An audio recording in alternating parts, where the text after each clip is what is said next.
In Instagram, you may have already followed so many persons.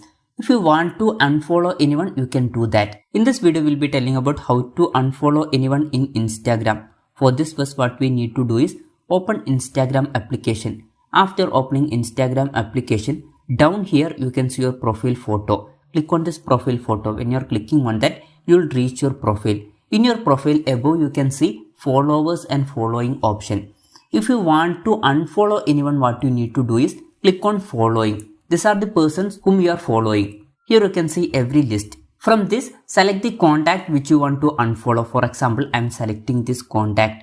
Or down here you can see search button. Click on the search button and here you can search for that person. When you're searching, you can see that name in suggestion. Click on that profile and you will reach that profile.